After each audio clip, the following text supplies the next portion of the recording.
Cobre-me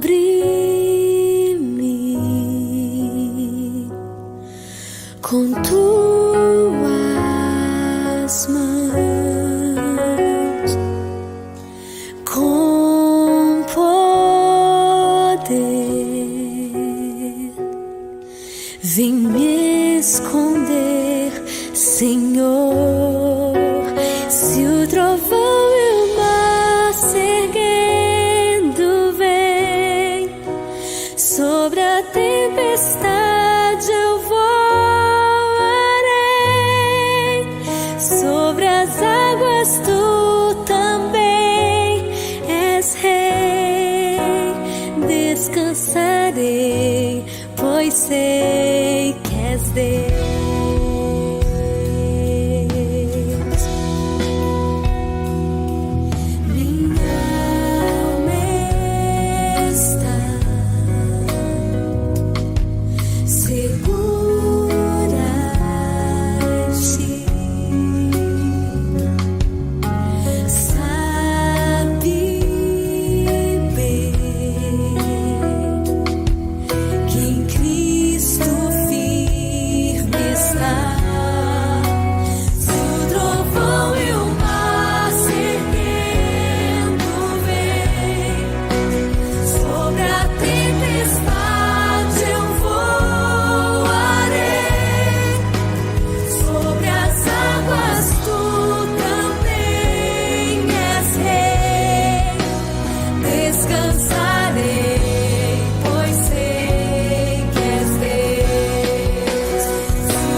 Com tuas mãos, meu Senhor,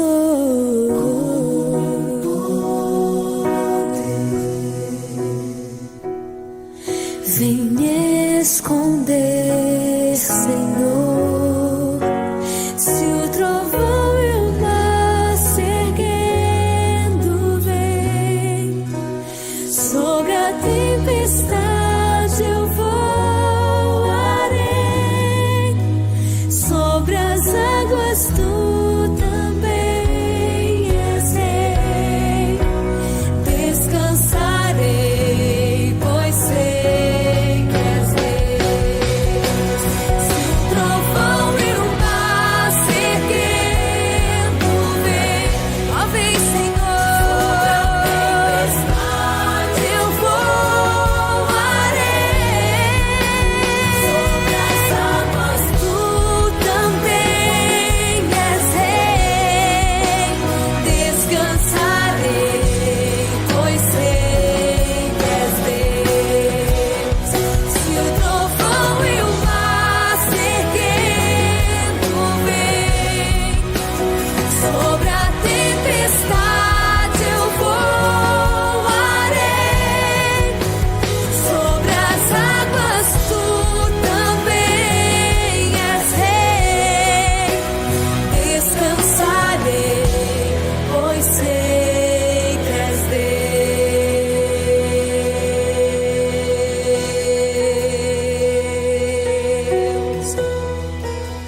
amado, meu irmão em Cristo, meu amigo, que a graça e a paz do nosso Senhor Jesus Cristo estejam com todos.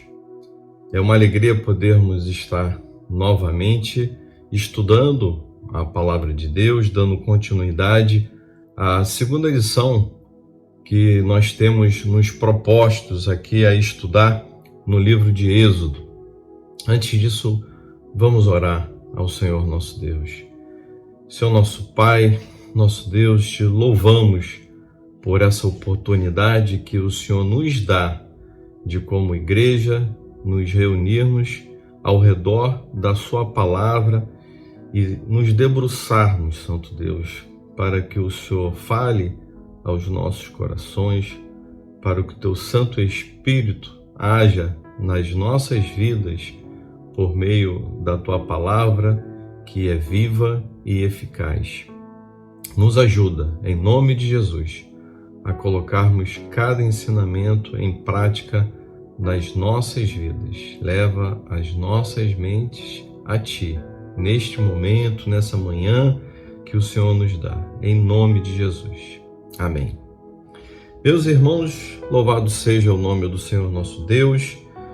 Dando continuidade, nós lembramos que na aula passada nós iniciamos o estudo do livro de Êxodo conforme a revista Compromisso da Convenção Batista Brasileira, e naquela ocasião nós verificamos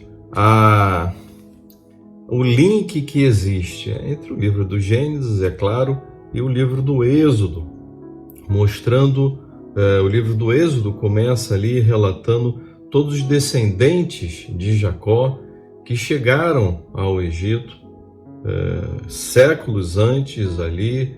Vocês conhecem a história de José, como Deus agiu na vida de José, tornando possível esse momento, tornando possível a vinda dos filhos de Jacó, no número de 70 apenas, e depois esse povo se multiplica e se multiplica de uma maneira muito grande, toma conta da terra. Isso chama a atenção dos governantes do Egito naquele momento. Eles se amedrontam, aqueles que subiram ao trono também não conheciam mais a José, não tinham perdido o contato e o elo com aquela informação do quanto José foi importante para a manutenção da soberania, da sobrevivência, não apenas do mundo em volta do Egito, mas do próprio Egito.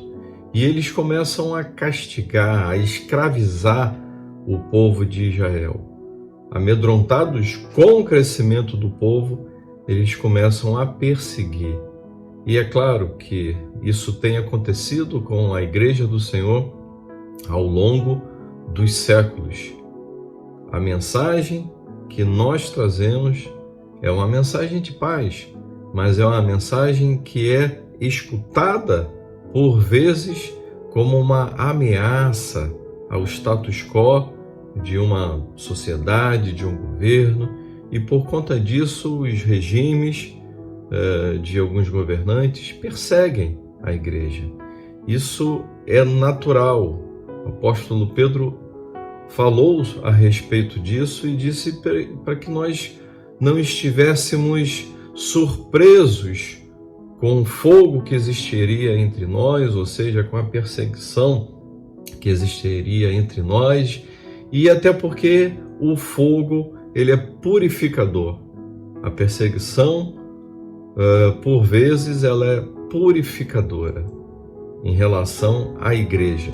E nesse dia nós vamos dar prosseguimento agora no capítulo 3. Acompanhem o capítulo 3, é sempre muito importante que os irmãos, durante a semana, se adiantem na sua leitura dos textos que serão tratados na aula seguinte. Então, hoje nós trataremos do capítulo 3 e assim prosseguiremos nas próximas aulas, em nome de Jesus. E nesse capítulo, que tem sob título Deus levanta um libertador, mostra a convocação de Moisés e coisas e fatos memoráveis realmente que devemos revisitá-los a cada momento de estudo da palavra e verificar como Moisés ele teve uma completa e surpreendente visão de Deus. A palavra de Deus conta que Moisés, após o assassinato que ele cometeu do egípcio, ele, por conta da perseguição que ele saberia que teria, ele foge para o deserto de Midian. Lá ele conhece a sua esposa Zípora, o seu sogro Jetro, e começa a trabalhar com aquele povo, como pastor de ovelhas. Percebam, Moisés, que durante 40 anos foi tratado como príncipe, o filho da futura rainha do Egito, o filho da filha do rei, e com isso, imagina todo tipo de tratamento, de mordomia, tipo de atividades que Moisés tinha, atividades ligadas à instrução, ligadas a como governar, a ter noção de governança em relação a uma grande nação, que era o Egito naquela época. E agora, Deus obviamente tendo misericórdia do erro de Moisés, que foi o assassinato imprudente daquele egípcio, faz com que Moisés tenha a experiência de humildade durante 40 anos sendo pastor de ovelhas.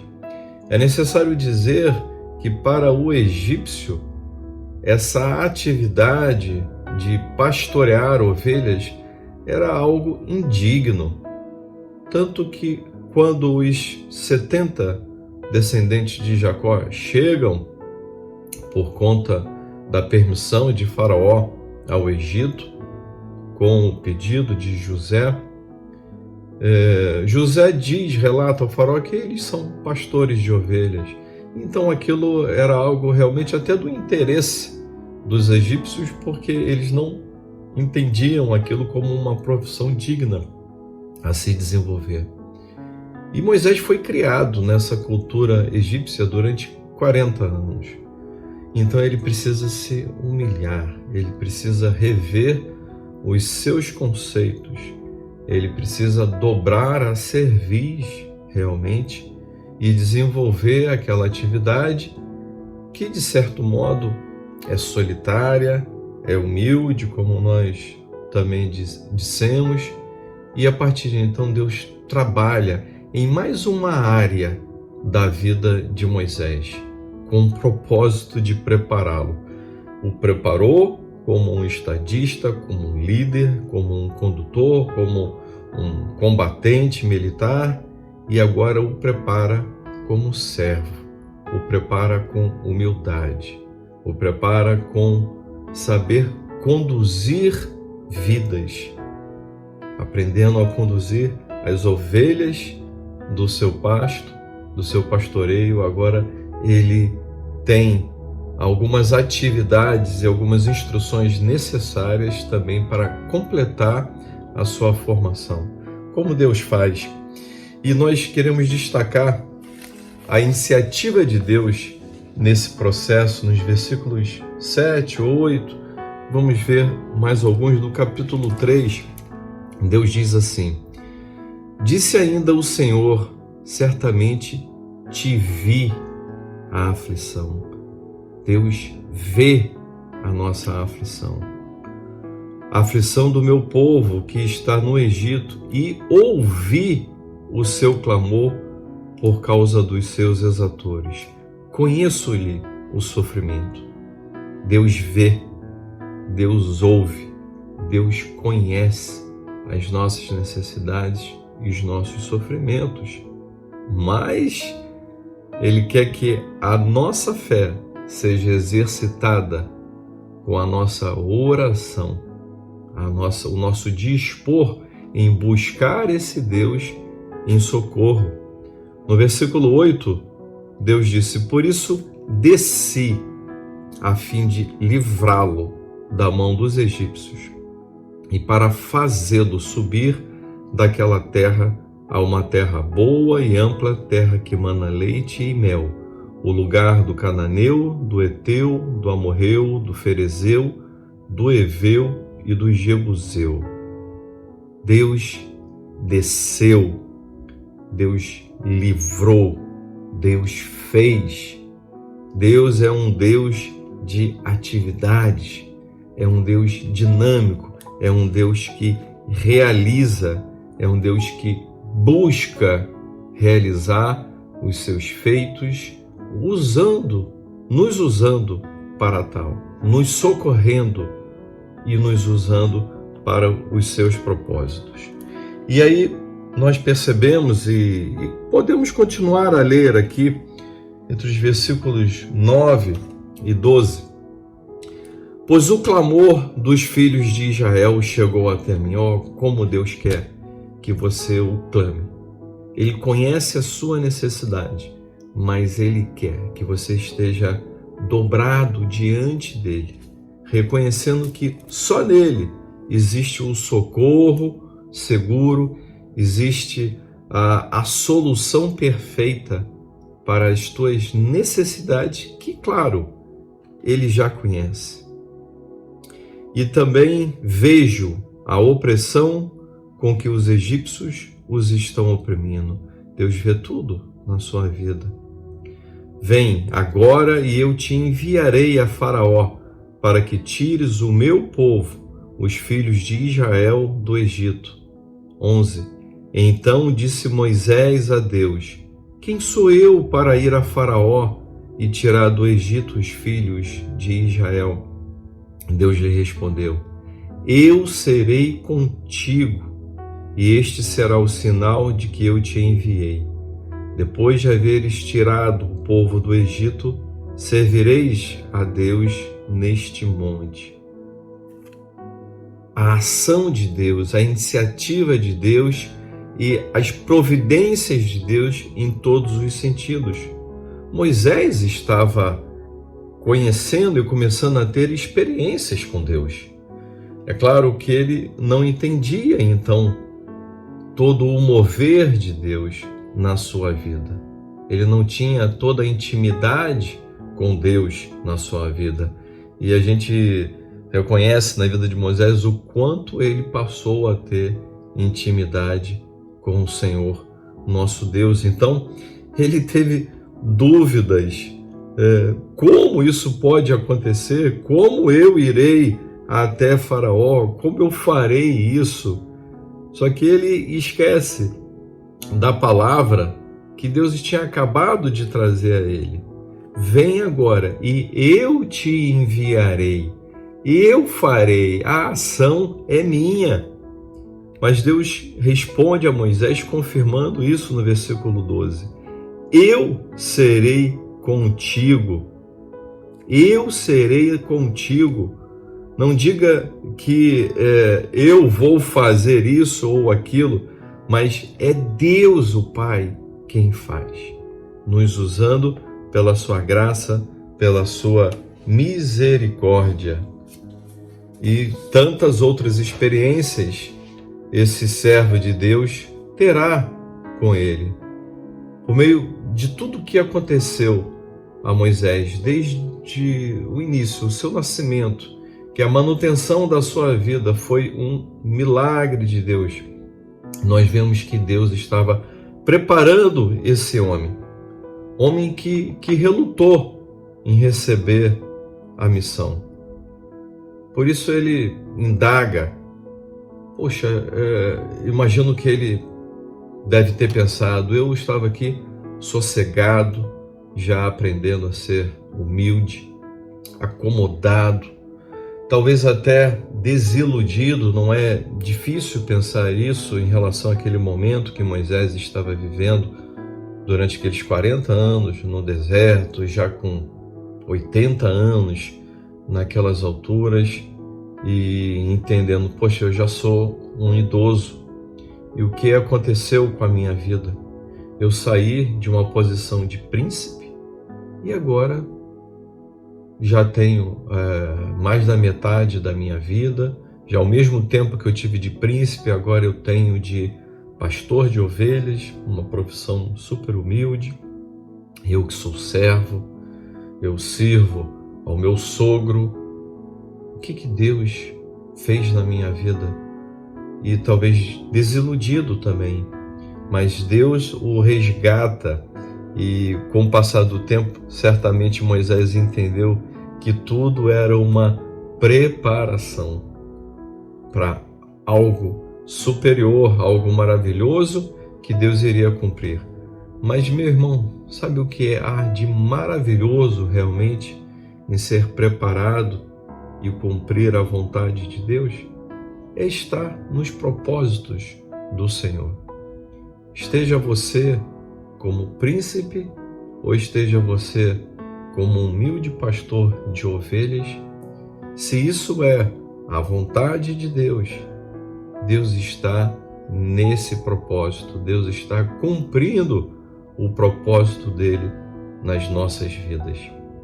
E se há algo a mais e diferente que temos a fazer pela frente em prol do reino de Deus, da glória de Deus, Ele nos trará esse entendimento, Ele nos trará essa direção.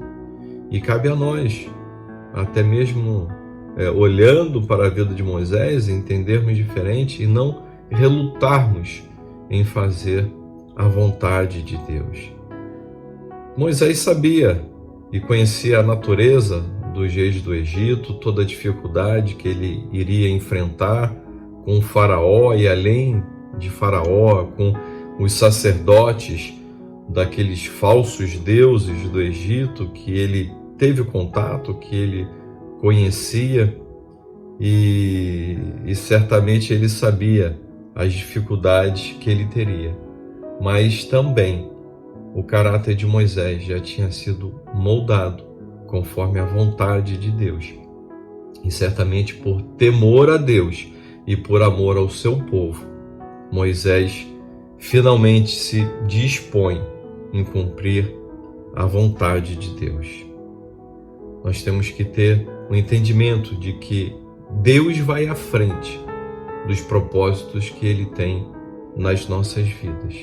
Ele vai tornando possível a execução, a consecução desses propósitos nas nossas vidas.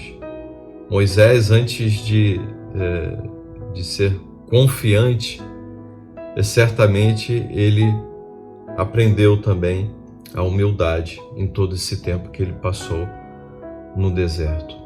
E Deus disse, eu repito, eu serei contigo. Eu serei contigo. A obra não é a obra do homem, a obra é a obra de Deus.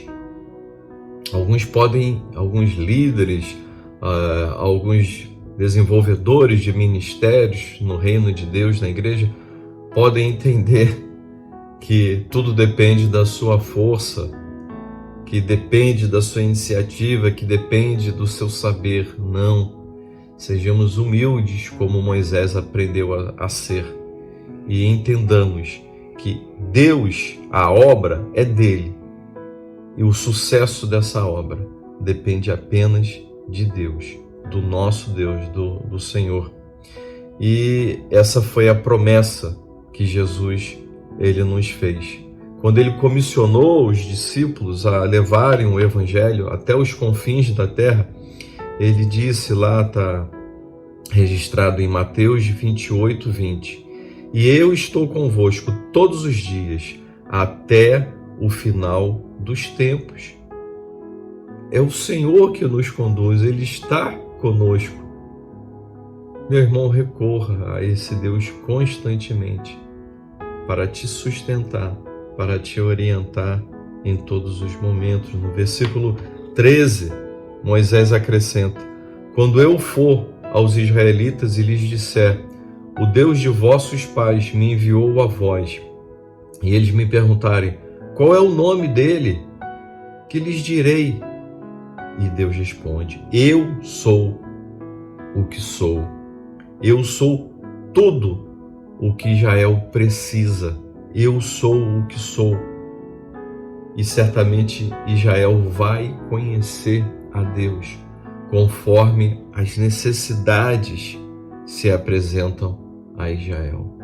Quando Israel precisou de água, Deus foi o Deus que forneceu água. Quando Israel precisou de alimento, de carne, Deus foi o que trouxe carne. Trouxe o cereal, o pão do céu, o maná, que eles tiveram durante todo o tempo que lá permaneceram, sempre fresquinho a cada manhã.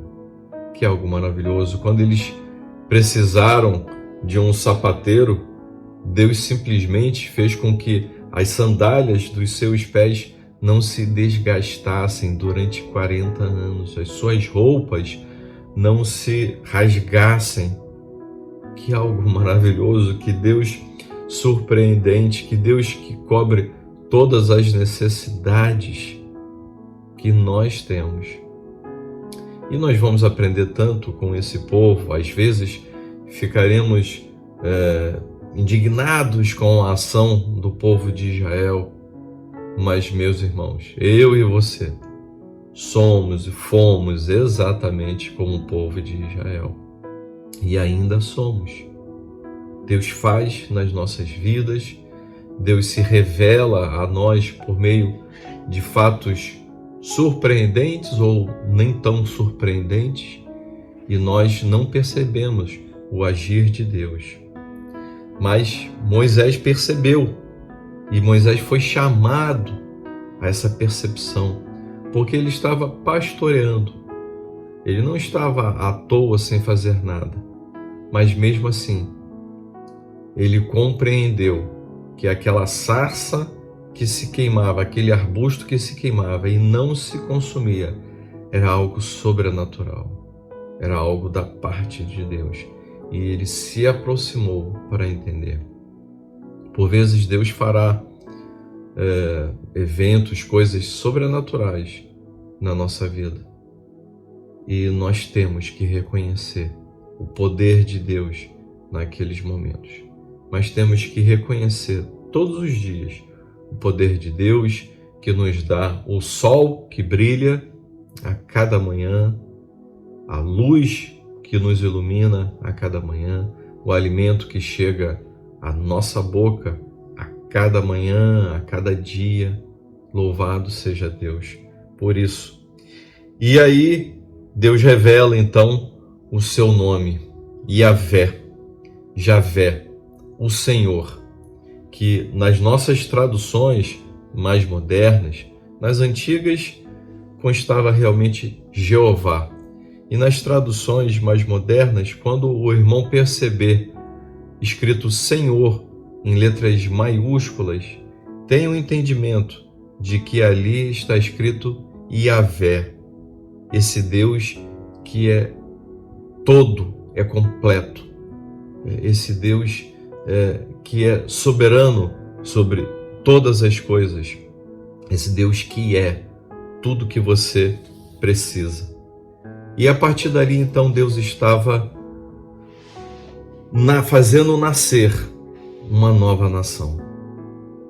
Porque Israel estava, apesar de ser um povo, Israel estava em um território que não era seu. Era um povo com costumes próprios, com um idioma até próprio, mas não era uma nação, era necessário um território que já tinha sido prometido a Abraão, a Isaac e a Jacó. E durante mais de 400 anos, Deus dá oportunidade para aqueles povos cananeus para reconhecerem, se arrependerem e o reconhecerem como Deus. E certamente Israel também foi usado como instrumento de juízo para aqueles povos. Porque também, é claro, Deus já tinha prometido aquela terra para Israel. E a partir de então, Deus começa a formar, de fato, uma nação. Deus levou os filhos de Jacó anteriormente para morar no Egito, um local que eles poderiam se multiplicar com segurança, receber então uma noção do que é uma nação, de como deve ser uma nação, de como é viver em uma nação poderosa como era o Egito. Certamente os ensinou muito a respeito disso, os seus líderes, os seus príncipes. Imagina se eles tivessem ficado em Canaã, que existia ali naquele local vários reinozinhos pequenos, sem muita cultura, sem avanço tecnológico. E o Egito não, o Egito, um país rico, poderoso, desenvolvido entre as ciências da medicina, da astronomia, da matemática, imagina, da arquitetura, da engenharia, imagina construir e planejar todas aquelas obras, como se diz, faraônicas. Tudo aquilo foi ensinado também ao povo judeu. Então foi um tempo de preparação. Eu comparo até como Israel como sendo um bebê sendo protegido no útero da mãe, no útero da mulher grávida.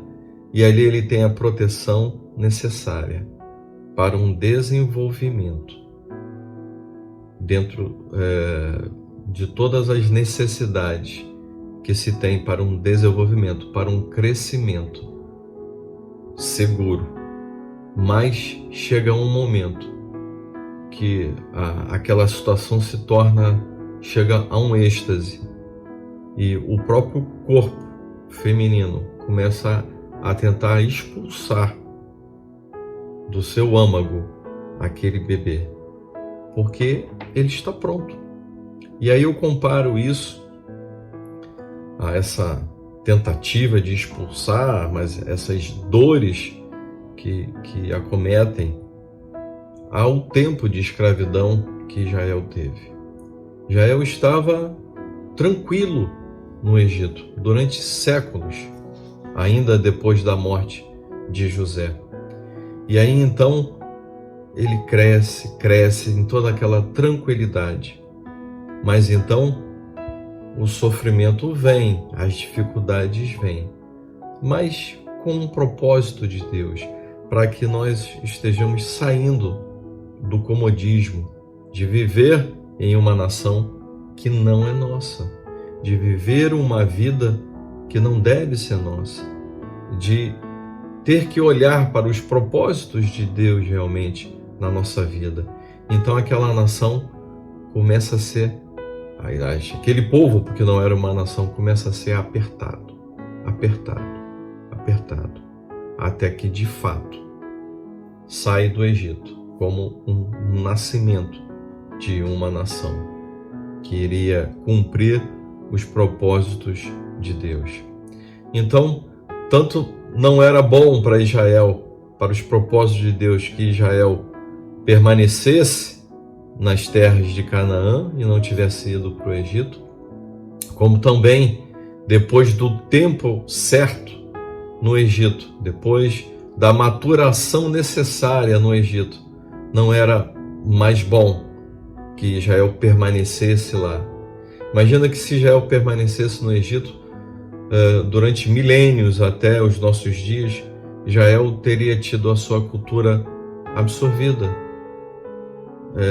A miscigenação também tomaria conta e simplesmente aquele povo que outrora tinha sido separado por Deus, por meio de Abraão, Isaque e Jacó, para cumprir o propósito de, a partir daquela nação, a palavra de Deus ser guardada, resguardada, chegar aos nossos dias, mas muito além disso, que desse povo saísse pelas linhas genealógicas o nosso Salvador, o Senhor Jesus, o Cristo, o Messias. Era necessário então que essa santificação do povo de Israel acontecesse em todo o tempo, essa separação e não essa mistura acontecesse e fosse uma verdade ao povo de Israel. O fato é que Deus utilizou todos esses eventos para que Israel deixasse desejasse até deixar o Egito. E eu gostaria de ler com os irmãos alguns versículos que demonstram assim o quanto nós às vezes não conhecemos os propósitos, não conhecemos a maneira, o mover de Deus nas nossas vidas. Mas Deus sabe de todas as coisas. Eclesiastes, capítulo 11, versículo 5 diz: assim como tu não sabes qual o caminho do vento, nem como se formam os ossos no ventre da mulher grávida, assim também não sabes as obras de Deus, que faz todas as coisas. Nós não conhecemos todos os pormenores das obras do nosso Deus, mas devemos nos subordinar a Ele, falando de vento, porque às vezes o vento sopra nas nossas vidas que nós nem sabemos de onde veio aquela tempestade. Talvez depois até entendamos e tenhamos uma precaução maior na nossa vida espiritual, mas às vezes não sabemos e o vento sopra e balança e machuca e danifica a casa, danifica as nossas vidas. Mas Deus está no controle. Falando de vento, nosso Senhor Jesus Cristo, em João 3,8, diz: o vento sopra onde quer, você o escuta, mas não pode dizer de onde vem, nem para onde vai. Assim acontece com todos os nascidos do Espírito. Louvado seja Deus. Outro texto maravilhoso, lindo, Isaías 55. Acompanhe, meu irmão, Isaías 55, do versículo 8 ao 11. Vale a pena nós nos debruçarmos nessa palavra maravilhosa. Pois os meus pensamentos não são os pensamentos de vocês, nem os seus caminhos são os meus caminhos, declara o Senhor. Assim como os céus são mais altos do que a terra, também os meus caminhos são mais altos do que os seus caminhos, e os meus pensamentos mais altos do que os seus pensamentos. Assim como a chuva e a neve descem dos céus e não volta para ele sem regarem a terra e fazerem-na brotar e florescer, para ela produzir semente para o semeador e pão para o que come. Assim também ocorre com a palavra que sai da minha boca. Ela não voltará para mim vazia, mas fará o que desejo e atingirá o propósito para o qual a enviei. Louvado seja Deus! Deus é um Deus que está no controle. Ele se move e realiza eventos nas nossas vidas e no mundo que a gente está tratando de nações poderosas naquele tempo, formação de nações, a gente está tratando até de geopolítica, e Deus está no controle de todas essas coisas grandiosas, mas também no controle da nossa pequenina vida, que Deus reconhece como sua vida. A partir do momento que nós somos seus filhos, pelo sangue do Senhor Jesus, pela graça salvadora do sangue do Senhor Jesus. E Ele está no controle de todos esses eventos, e nós não entendemos tudo, mas nós devemos nos manter com o foco, olhando para o Senhor Jesus e pisando em cada passo que o nosso Deus nos guia para pisarmos. E como vamos fazer isso se não conhecermos a sua palavra, se não nos dedicarmos à leitura, ao entendimento, à ação do Espírito Santo, a nos ensinar a palavra do nosso Deus a cada dia? Meu irmão, se aproxime de Deus, faça isso constantemente e deixe então a palavra agir na sua vida, porque ela atingirá o propósito para o qual ela foi enviada para você. Essa palavra. Tudo isso aqui, todas essas tramas, todos esses eventos que envolveram Abraão, Isaac, Jacó, José, Moisés, Josué, todos esses eventos foram para que essa palavra chegasse até você hoje em dia, para que Deus cumprisse o desejo dele e atingisse os propósitos dele na sua vida. Nós precisamos nos determos nessa palavra a cada instante, a cada dia. E Deus então prepara o líder, prepara Moisés. E Deus fala tanto a Moisés de que ele então será usado para libertar o povo de Israel. E é claro que Faraó não vai aceitar de bom grado essa palavra. É claro que não interessa para a nação do Egito naquele momento, para os seus governos, para o seu governo liberar todos aqueles escravos que eram a mão de obra barata, que eram os seus construtores das suas grandes obras, entendendo também que para o egípcio não era afeto a trabalhos pesados e duros. Então, como todas aquelas obras seriam realizadas sem a força dos escravos hebreus? É claro que Faraó não queria perder aqueles seus escravos. Também é assim com o inimigo das nossas almas. Também é assim com o opositor, com aquele que veio para matar, roubar e destruir.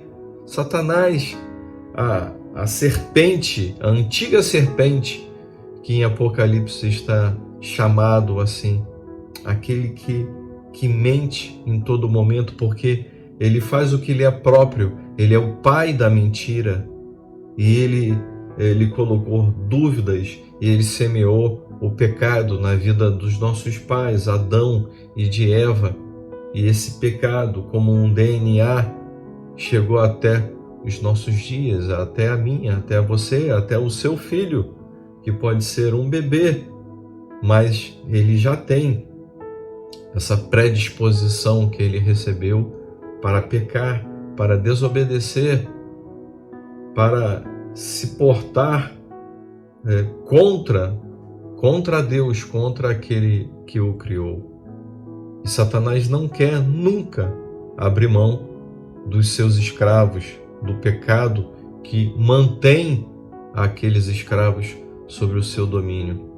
Conta histórias do Brasil Império ali, que quando da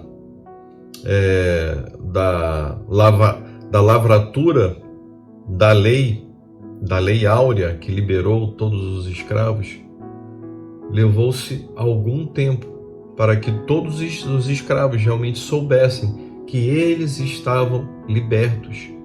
A notícia acabou não correndo assim, não tinha WhatsApp para informar, olha, foi assinado aí a Lei Áurea pela princesa Isabel. Não, demorou muito. E nós devemos ser esses, como Moisés, esses ajudantes de Deus para libertar esse povo da escravidão do pecado. Nós mesmos fomos libertos da escravidão do pecado. Por isso não devemos viver ainda como quem é escravo do pecado. Viver nas mesmas práticas que tínhamos antes, quando não conhecíamos o Senhor Jesus, quando não tínhamos sido feitos filhos de Deus pela ação da salvação graciosa do Senhor Jesus. Meu irmão, não apenas seja um agente de libertação, proclamando a palavra de Deus, e para isso nós somos. Essa é a aplicação para os nossos dias do exemplo de Moisés. Nós somos esses que, como Moisés, devem proclamar a libertação pelo nome de Jesus. Nós somos embaixadores de Cristo, representantes de Cristo aqui na terra, e temos essa missão, tal como Moisés teve, de libertar um povo que é cativo. Mas além disso, não vivamos como cativos, porque não somos mais. Também nos reportando ao tempo da escravidão no Brasil e da libertação dos escravos, alguns escravos também se mantiveram na mesma situação de escravidão, porque se acomodaram. Talvez em algum momento, quando souberam que não eram mais escravos, se sentiram felizes, alegres, mas não andaram conforme não escravos, como homens libertos. Continuaram a fazer aquilo que era afeto aos escravos. Meu irmão, pense bem nisso. Se você de fato recebeu o Senhor Jesus como seu Salvador, seu único Salvador, você creu no seu coração, reconheceu e confessou com os seus lábios para a salvação em Jesus, então não viva mais na escravidão do pecado, como se um escravo fosse.